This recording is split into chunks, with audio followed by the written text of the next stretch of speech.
வணக்கம். இந்திய அரசாங்கத்தின் அறிவியல் தொழில்நுட்பத்துறை, விக்யான் பிரசார் மற்றும் காரைக்குடி அழகப்பா பல்கலைக்கழகம் இணைந்து வழங்கும் அனுபவம் மூத்த குடிமக்களுக்கான சிறப்பு நிகழ்ச்சிகள். நிகழ்ச்சியின் கருத்தாக்கம் டாக்டர் ஆர். ஸ்ரீதர். ஆலோசனையாளர் மிஸ் கௌசல்யா. நிகழ்ச்சி ஒருங்கிணைப்பாளர் டாக்டர் பாரதி. நேயர்களே, இன்றைய நிகழ்ச்சியில் முதியோர்கள் அறிவியலை பற்றி அறிந்ததும் அறியாததும் என்ற தலைப்பின் பட்டிமன்றத்தில் பேராசிரியர் அரங்க முருகையன் ஐயா அவர்களின் பேச்சு தொடர்கிறது. செந்தமிழே உயிரே நரும் தேனி, செயலினை மூச்சினை உனக்களித்தேனே, நைந்தாய் நீ எண்ணில் நைந்திடும் என் வாழ்வு நன்னிலை உனக்கு நீ எனக்கும் தானே. நல்லதொரு பட்டிமன்றத்திற்கு தலைமை ஏற்றிருக்கக்கூடிய எங்கள் தீந்தமிழ் தென்றல் வழக்கறிஞர் நல்லாசிரியர் ஐயா கோவிந்தராஜ் அவர்களே, பேச இருக்கின்ற அன்புக்குரிய பேராசிரியர் முனைவர் ரேவதி அவர்களே, பெரியவர்கள் அறிவியல் அறிந்திருக்கவில்லை என்கின்ற அணியிலே பேச இருக்கக்கூடிய விழுப்புரம் அரசு கலைக்கல்லூரியினுடைய தமிழ்துறை பேராசிரியர் அன்பு சகோதரர் உரு அசோகன் அவர்களே,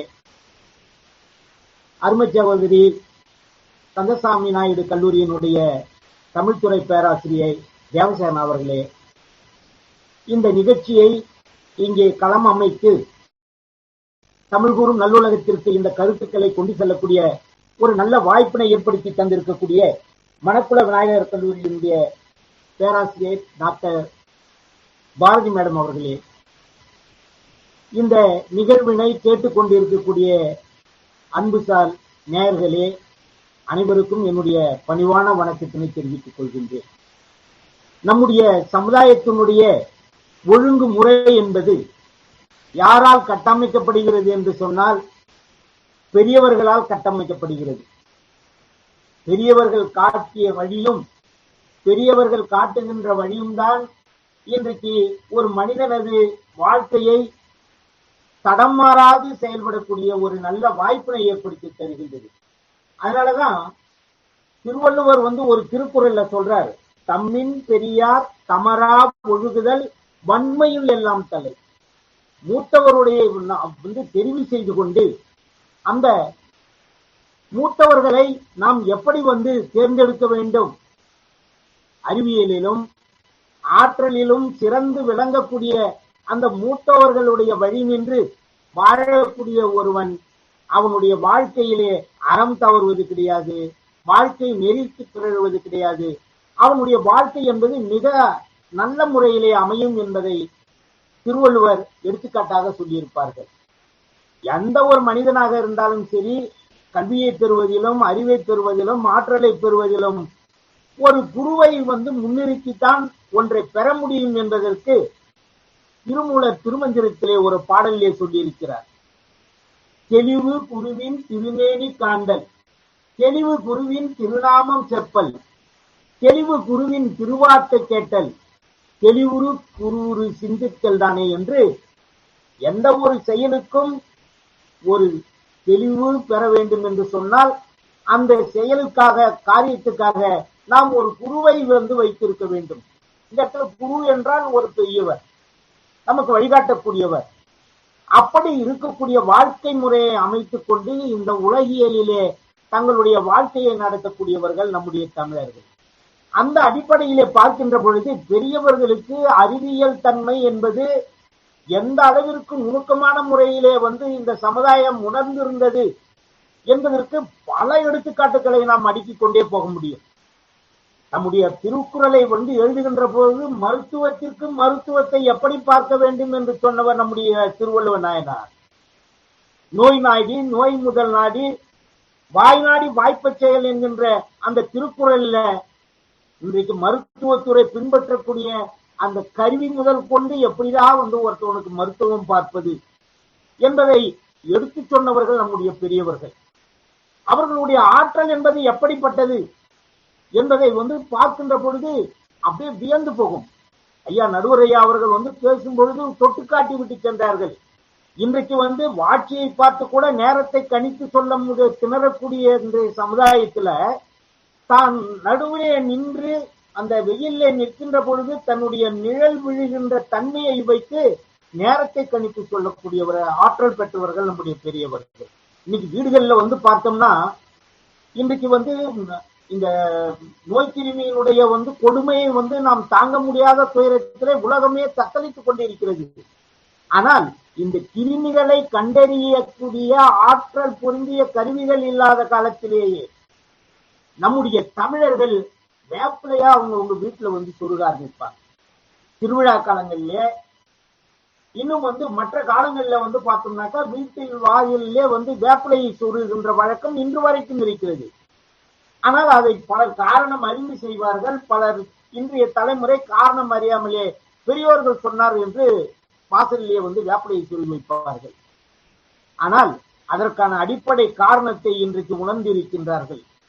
இந்த தீநுண் கிருமிகள் எல்லாம் திருவிழா காலங்களிலே வெளியிலே இருந்து வரக்கூடிய விருந்தாளிகளால் வீட்டுக்குள்ளே வந்துவிடக்கூடாது என்பதற்காக, அப்படி வரக்கூடியவர்கள் நோய் தொற்றை கொண்டு வந்திருந்தால் அவையிலே இருந்து விடுபெறுவதற்கு, அந்த குடும்பத்தை அது பாதிக்காமல் இருப்பதற்கு அப்படிப்பட்ட செயல் தந்தவர்கள் தான் நம்முடைய தமிழர்கள். இதெல்லாம் யார் சொல்லி தந்தது? இன்றைக்கு மருத்துவத்துறையை எடுத்துக்கொண்டால் இந்த இயற்கை மருத்துவத்தை நாம் நாடி இருந்த காலத்திலே நம் நோய் என்பது நம்மை நாடாமல் இருந்தது. நாம என்னைக்கு இந்த பெரியவர்கள் மூத்தவர்கள் சொன்ன இந்த மருத்துவ முறையெல்லாம் வைத்து விட்டு நாம் உடனே சரியாகி விடக்கூடிய இந்த மருத்துவத்தை நோக்கி போனோமோ அப்ப கூடுதலாக நோய் நம்மை பற்ற ஆரம்பித்து விட்டது. இது அறிவியல் கண்ட உண்மை. நாம யாரும் அதை மறுத்துவிட முடியாது. அப்படிப்பட்ட ஒரு நிலையில தான் முதியவர்கள் எந்த அளவிற்கு இந்த அறிவியலை உணர்ந்திருந்தார்கள் என்பதற்கு ஒரு நல்ல எடுத்துக்காட்டை சொல்ல வேண்டும் என்று சொன்னால், இந்த பேச்சு இப்ப நாம பேசுறோமே, இந்த பேச்சு எங்கிருந்து உருவாகிறது என்பதை ஐரோப்பாவில 19ஆம் நூற்றாண்டில் தான் கண்டுபிடித்தார்கள். ஆனால் 2500 ஆண்டுகளுக்கு முன்பு இருந்த நம்முடைய தொல்காப்பியம் என்பது இந்த பேசுகின்ற பேச்சு எங்கிருந்து உருவாச்சு, நாம் பேசுகின்ற இந்த பேச்சு ஒலி என்பது எங்கிருந்து தொடர்ந்து பேச்சுருவம் பெறுகிறது என்பதற்கு 2500 ஆண்டுகளுக்கு முன்ன ஒரு நூற்பாவிலே அப்படியே அனாவசியமா போற போக்குல சொல்வது போல நம்முடைய தொல்காப்பியர் சொல்லி இருக்கிறார் என்று சொன்னால், பெரியவர்கள் எப்படிப்பட்ட அறிவியல் வல்லுநராக இருந்திருக்கிறார்கள் என்பதற்கு ஒரே அந்த நூற்பாவினுடைய ஒரு 3 வரிகளை சொல்ல நான் விரும்புகிறேன். உந்தி முதலாய் முந்துவலி தோன்றி தலையிலும் இடற்றிலும் நெஞ்சிலும் நிலையி பல்லும் இதழும் நாவும் மூக்கும் அன்னமும் உளப்பட என்முறை நிலையான் உருப்புற்று அமைய நெறிப்பட நாடி என்று வரக்கூடிய அந்த நூற்பா, இந்த உந்தி என்கின்ற அடிவயிற்று பகுதியிலே எழக்கூடிய அந்த ஒலியானது மூச்சு காற்றானது மூச்சுக்குழல் வழியாக தலைப்பகுதிக்கு அந்த தலைப்பகுதியிலே ஏற்படுகின்ற மாற்றத்தின் வழியாகத்தான் இந்த எழுத்துக்கள், உயிரெழுத்துக்கள், மெய்யெழுத்துக்கள், ஒலிகள் தோன்றுகின்றன என்பதை இந்த உலகத்திற்கு எடுத்து காட்டிய பெரியவன் நம்முடைய தொல்காப்பியர். நிறைய இது வெறும் அந்த மூச்சு காற்றை எப்படி உருவாகிறது என்பதை கண்டுபிடித்த இது போன்ற பெரியவர்கள் தான் இந்த அறிவியல் திறனிலே, அறிவியல் தன்மையிலே எப்படி முகிழ்ந்து கிளைத்து எழுந்தார்கள் என்பதற்கு பல உதாரணங்களை நாம் சுட்டிக்காட்ட முடியும். உதாரணத்துக்கு சொல்லணும்னா, இன்றைக்கு மைக்ரோஸ்கோப்பை வைத்து நாம் வானியல் அறிவை பற்றி ஆராய்ச்சி செய்து கொண்டிருக்கின்றோம். இன்றைக்கு தொலைநோக்கு கருவிகளை வைத்து இந்த கோள் இங்கிருந்து இப்படி நகருகின்ற பொழுது இந்த மாற்றங்கள் ஏற்படும் என்று சொல்லிக் கொண்டிருக்கிறோம். ஆனால் இவற்றை எல்லாம், இந்த கோள் நகர்ச்சியினுடைய காலங்களை எல்லாம் நம்முடைய முன்னோர்கள் பெரியவர்கள் வானியல் திறத்தாலே வெறும் கண்ணாலே அளந்து இந்த ஆண்டிலே இந்த நிகழ்வு இங்கே நடக்கும் என்று சொல்லி குறித்து வைத்து சென்றிருக்கிறார்களே, அவர்களுடைய அந்த கணிதவியல் அறிவியலை நாம் என்ன சொல்வது, அவர்களுடைய வானியல் திறத்தை நாம் எப்படி அளந்து சொல்வது என்று படிக்கின்ற பொழுதே நாம் வியக்கின்ற வகையிலே மிகப்பெரிய ஆற்றல் உள்ளவர்களாக இந்த பெரியவர்கள் அறிவியலை அறிந்து வைத்திருக்கின்றார்கள். இன்றைக்கு பாருங்க, 2000 ஆண்டுகளுக்கு முன்பு எழுதிய, இல்ல ஒரு 1700 ஆண்டுகளுக்கு முன்பு ஓலைச்சுவடுகளிலே பதித்து சென்ற நம்முடைய சித்தர்களுடைய எழுத்துக்கள் எல்லாம் இன்றைக்கு திறம்பட செயல்படுத்திக் கொண்டு இருக்கின்ற காலத்திலே நாம் வாழ்ந்து கொண்டிருக்கின்றோம். பிறையை பார்த்து வானிலே இருக்கக்கூடிய இளம் நிலவை பார்த்து பிறையை பார்த்து ஒரு கூர்முனை உயர்ந்து இருக்கும் என்று சொன்னால் அன்றைக்கு மழை பெய்யும் என்று சொன்னான். இன்றைக்கு சேட்டலைட் விட்டு நாம் என்ன பண்ணி கொண்டிருக்கிறோம்? மழை எப்பொழுது பெய்யும் என்ன என்பதை கணித்து சொல்லிக் கொண்டிருக்கின்றோம். ஆனால் எந்த விதமான அறிவியல் கண்டுபிடிப்பும் இல்லாத காலத்திலேயே இவனுடைய அறிவு ஆற்றல் என்பது மழை இந்த காலத்திலே பெய்யும் என்று சொன்னால் அன்றைக்கு மழை பெய்யும். எவ்வளவு பெரிய அறிவியல் படைத்தவர்கள் பாருங்க. இதையெல்லாம் நாம் பார்க்கின்ற பொழுது எப்படி நாம் இதிலே இருந்து இன்று இளைய தலைமுறை விலகி இருக்கிறது என்று கோபம் கொள்கின்ற அளவிற்கு நம்முடைய முன்னோர்களுடைய அந்த அறிவு ஆற்றல் திறன் என்பது நம்மளை வியப்படைய செய்து கொண்டிருக்கிறது. கட்டிடக்கலை இன்றைக்கு கட்டிடக்கலை என்று சொன்னால் நம்ம உடனே தஞ்சை பெரிய கோயில் நம்முடைய கண்ணுக்கு வரும். நம்முடைய நினைவுக்கு வரக்கூடியது தஞ்சை பெரிய கோயில். இந்த தஞ்சை பெரிய கோயில் எவ்வளவு இயற்கை தடைகளை எல்லாம் தாங்கி நின்று இன்றைக்கும் கம்பீரமாக இந்த உலகத்திற்கு நம்முடைய ராஜராஜ சோழனை நினைவுபடுத்திக் கொண்டிருக்கிறது. அவன் எந்த கட்டடக்கலையை அல்லது எந்த தொழில்நுட்ப கல்லூரியிலே போய் படித்து இந்த கட்டடக்கலையை உருவாக்கினான் அன்றைக்கு இருந்த தமிழன்? நினைத்து பாருங்கள். எவ்வளவு இயற்கை தடைகளை எல்லாம் உடைத்தெறிந்து நிலைத்து நிற்கிறது. எத்தனை பிரளயங்களை பூகம்பங்களை பார்த்திருக்கிறது. ஆனால் இன்றைக்கும் அந்த கட்டிடம் நிலைத்து நின்று இன்னைக்கும் அது மேல இருக்கக்கூடிய அந்த கல்லை எப்படி 80 டன் கல்லை எப்படி மேலே கொண்டு வைத்து முடிந்தது என்பதற்கு பல கதைகளை சொல்லிக் கொண்டிருக்கின்றோம். ஆனால் அவ்வளவு பெரிய கல்லை மேலே எடுத்து வைத்து அந்த கட்டிடத்தை உருவாக்கி வானுயர்ந்து நிற்கிறதே அந்த கோவில். அப்ப இவனுடைய அறிவு திறன் என்பது, இவனுடைய அறிவு ஆற்றல் கட்டடக்கலையை எந்த அளவுக்கு தொழில்நுட்பத்தோடு தெரிந்து வைத்திருந்தான் என்பதை நாம் வியந்து பார்க்க வேண்டிய கடமையிலே இருக்கின்றோம். அது மட்டும் கிடையாதுங்க. தமிழ்நாட்டுல பல கோயில்கள்ல இன்னைக்கு பன்ருட்டிக்கு பக்கத்துல இருக்கக்கூடிய திருநாவலூர் என்கின்ற ஒரு கோவில் இருக்கிறது. அந்த கோவிலே போய் பார்த்தோம்னா திருநாவலூர் கோவில்ல சுந்தரர் பிறந்த தினத்திற்கு அன்று தொடங்கி ஒரு வார காலத்திற்கு சூரியன் தோன்றும் பொழுது அந்த சிவன் மீது சூரிய ஒளி நேராக விழுவது போல இன்றைக்கும் நாம் பார்க்க முடியும். எவ்வளவு அறிவியல் தொழில்நுட்பம் அன்றைக்கு இருந்தால் இந்த சூரியனுடைய நகர்ச்சி என்பது எப்படி இருக்கும்? அதுவும் குறிப்பா அவனுடைய பிறந்த தினத்தில் அந்த சூரிய ஒளி அவன் மீது அந்த சிலை மீது விழுகின்ற அளவிற்கு கோளின் நகர்ச்சியை துல்லியமாக கணித்து அந்த கோயிலை எழுப்பியிருக்கிறானே, அவனுடைய கட்டட திறன், அவனுடைய கட்டடக்கலை தொழில்நுட்பம், அந்த அறிவியல் என்பது என்ன என்று பார்த்து நம்மால் வியக்காமல் இருக்க முடியுமா?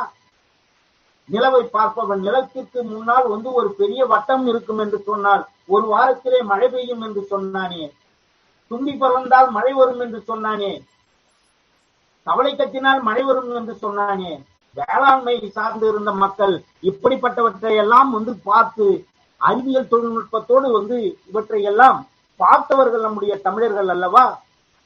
எதை நாம் இல்லை என்று சொல்ல முடியும்? இன்னைக்கு மிகப்பெரிய ஆழ்துளை கிணறு போடுகின்ற பொழுது இன்றைக்கு இயந்திரங்களை வைத்து போட்டுக் கொண்டிருக்கின்றோம். அன்னைக்கு சாதாரண நம்முடைய பெரியவர்கள் மண்ணை அள்ளி நுகர்ந்து பார்த்து இந்த இடத்துல நீரோட்டம் இருக்கிறது, இந்த இடத்துல போர் போடுங்க, இந்த இடத்துல ஆழ்துளை கிணறை அமையுங்கள் என்று சொன்னார்களே, அவர்களுக்கு எப்படிப்பட்ட அறிவியலை படித்தார்கள் அவர்கள்? அந்த அனுபவம் சார்ந்த தொழில்நுட்பம் என்பது எப்படி அவர்களுக்கு கிடைத்தது? நினைத்து பாருங்கள். அவர்கள் எங்கு போய் படித்தார்கள்? என்ன டெக்னாலஜி அவங்க தெரிந்திருந்த படித்தார்கள்? அனுபவத்தால், அவர்களிடம் இருந்த ஆற்றலால், இயற்கையோடு இணைந்து வாழ்ந்த வாழ்க்கையினால் அப்படிப்பட்ட ஒரு மிக தொழில்நுட்ப திறனை அறிந்தவர்களாக நம்முடைய தமிழர்கள் வாழ்ந்தார்கள், நம்முடைய பெரியவர்கள் வாழ்ந்தார்கள், வாழ்ந்து கொண்டு இருக்கின்றார்கள் என்பதுதான் உண்மை. அதனால மண்ணை நுகர்ந்து பார்த்து இன்னும் சிலர் கிராமங்களிலே பார்த்தோம்னாக்கா இந்த வேப்பங்குச்சி ஒண்ணு ஒடிப்பாங்க. வேப்பங்குச்சி தன்னுடைய 2 உள்ளங்கையிலே வைத்து அப்படியே நீரோட்டத்தை பார்ப்பதற்கு நடந்து போவார்கள். அந்த கை அழுத்தத்தின் காரணமாக எந்த இடத்திலே இந்த வேப்பங்குச்சி வளைந்து சுத்துகிறதோ அந்த இடத்துக்கிட்ட போய் பார்த்துட்டு இந்த இடத்துல போர் போடுங்க என்று சொல்லுவாங்க. தேங்காயை கையிலே வைத்துக் கொண்டு, உரித்த தேங்காயை, முழு தேங்காயை கையிலே வைத்துக் கொண்டு அப்படியே பூமியில நடந்து போவார்கள். எந்த இடத்திலே அந்த தேங்காயை அசைந்து சுற்றுகிறதோ அந்த இடத்திலே நீரோட்டம் இருக்கிறது என்று அளந்து இந்த உலகிற்கு சொல்லி நீரோட்டத்தை கண்டறிந்து நீர்ப்பாசனத்தை உயர்த்தி காட்டியவன் தான் நம்முடைய தமிழன் பெரியவர்கள் எல்லாம். இதுக்கு மேல நம்ம என்ன உதாரணத்தை சொல்ல முடியும்? சாதாரணமா நம்ம ஒண்ணு சொல்லுவோம், அமாவாசைக்கு எண்ணெய் தேய்ச்சி தலை முழுக்கூடாது, அமாவாசை அன்றைக்கு வயிறு புடைக்க உண்ணக்கூடாது. நம்ம ஆளுங்க சாப்பிடாம இருந்தோம்னா நம்ம வீட்டுல இருக்கிறோம் சாப்பிட மாட்டோம். அப்ப அவர்களுக்கு நெறிப்படுத்துவதற்கு ஏற்படுத்தப்பட்ட ஒரு உணவு முறையினுடைய கட்டுப்பாட்டு உணர்வு தான் நாம விரதம் இருக்கிறது. நாம என்ன சொல்லுவோம், அமாவாசைக்கு பௌர்ணமிக்கு நீங்க அதிகமா சாப்பிடாத. இதுல இருக்கக்கூடிய அறிவியல் திறன் என்ன? அன்றைக்கு பூமி ஈர்ப்பு விசை மாறும், கடலிலே ஓதம் பொங்கு முகாம் என்கின்ற அறிவியல் சார்ந்த விஷயங்கள் நடக்கும். இந்த ஈர்ப்பு விசை மாறுகின்ற பொழுது உடலிலே ரத்த ஓட்டத்திலே ஒரு சீரான நிலை இருக்காது.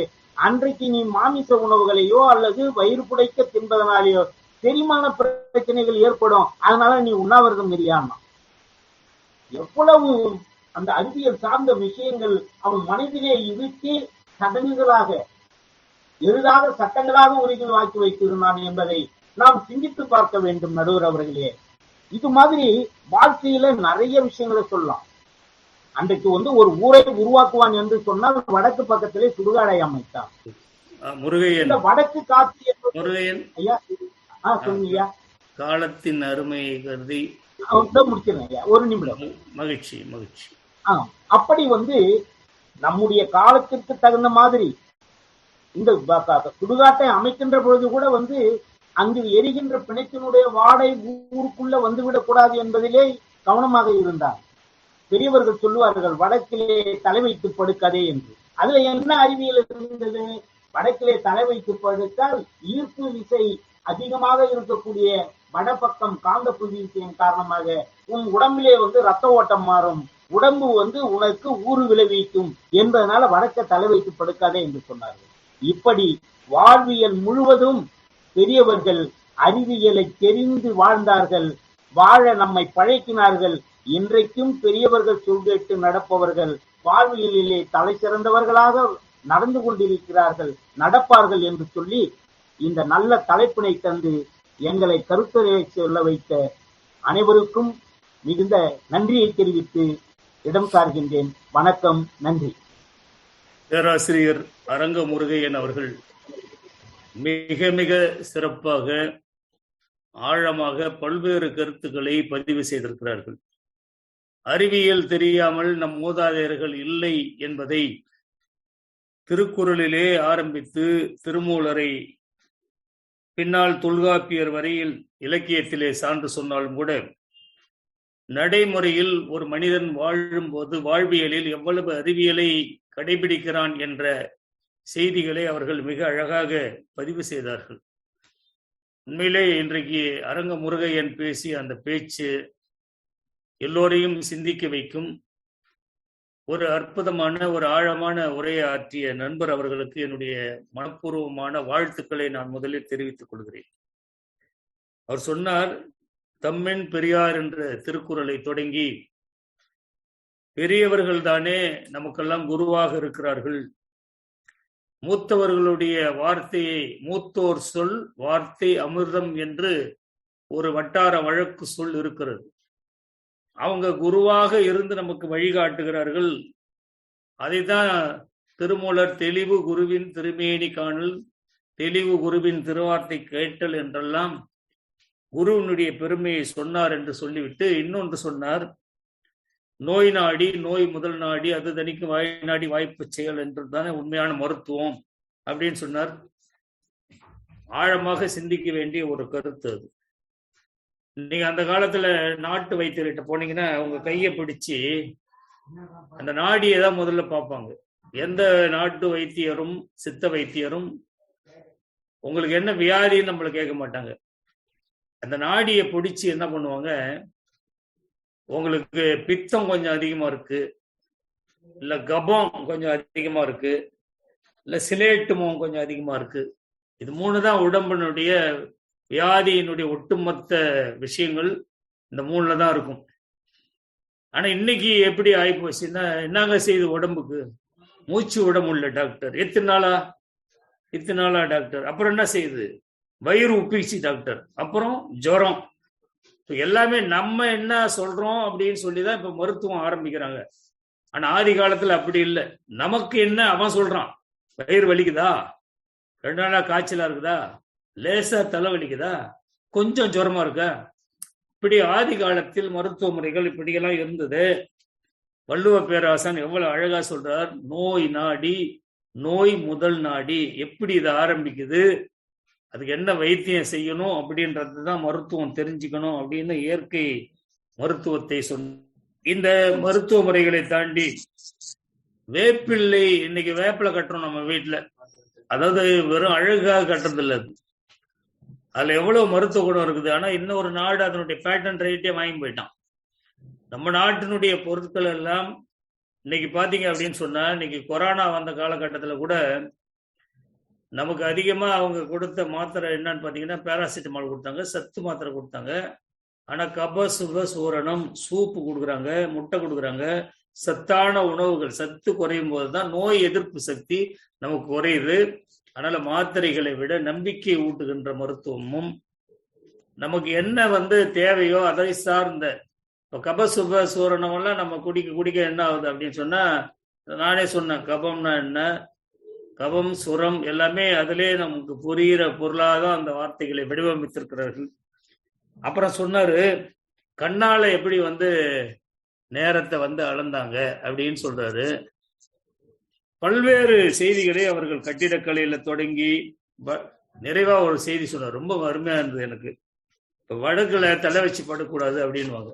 வீட்டுல என்ன சொல்லுவாங்க, கெட்ட கெட்ட கனவா வரும்டா, அதனால வடக்குல தலை வச்சு படுக்காத அப்படின்னு. ஆனா அவர் சொல்றாரு, வடக்கு ஈர்ப்பு சக்தி அதிகமா இருக்குது, ரத்த ஓட்டம் நம்மள வேற மாதிரி கொண்டு போயிடும், அதனால நம்ம அப்படி படுக்க கூடாது அப்படின்னு சொல்லிட்டு பெரியவங்க என்னென்ன விஷயங்களை நமக்கு சொன்னாங்களோ அந்த விஷயங்களை எல்லாம் ரொம்ப ஆழமாக சிந்திக்கிற வகையில, எதிரணிக்கு இன்னும் கூட சவால் விடுகின்ற வகையில, என்ன நீங்க பெரியவங்களுக்கு மருத்துவம் தெரியல, அறிவியல் தெரியலன்னு சொல்றீங்க, இதெல்லாம் பார்த்தா உங்களுக்கு அறிவியலா தெரியலையா? இந்த செய்திகள்லாம் அறிவியல் சார்ந்த, கட்டிடக்கலையும் அறிவியல் தானே, வானியலும் அறிவியல் தானே. அறிவியல்னா என்ன, வெறுமனே மருந்து மாத்திரம் மட்டுமா அறிவியல்? அதை தாண்டி எவ்வளவு இருக்கு, இதெல்லாம் பெரியவங்களுக்கு தெரியலையா அப்படின்ற விஷயத்தை ஆழமா பதிவு செஞ்சிருக்கிறார் நண்பர் உரு அசோகன் பேராசிரியர் அவர்கள். இதையெல்லாம் எதிர்கொண்டு, இல்ல இதெல்லாம் ஒரு சாதாரண விஷயம்தான், ஆனா இதை விடவும் நிறைய விஷயங்களை நம்ம தெரிஞ்சுக்கல அப்படின்ற ஒரு ஆதங்கத்தோடு அவர் பேச காத்திருக்கிறார். பேராசிரியர் உரு அசோகன் அவர்கள், பெரியவர்கள் அறிவியல் பற்றி அறியவில்லை என்ற அணித்தலைமை ஏற்று பேச வரும்போவரை அன்பு பாராட்டி அழைக்கிறேன். அசோகன் வாங்க. நேயர்களே, பேராசிரியர் அசோகன் ஐயா அவர்களின் பட்டிமன்ற பேச்சை அடுத்த பகுதியில் கேட்கலாம். நன்றி.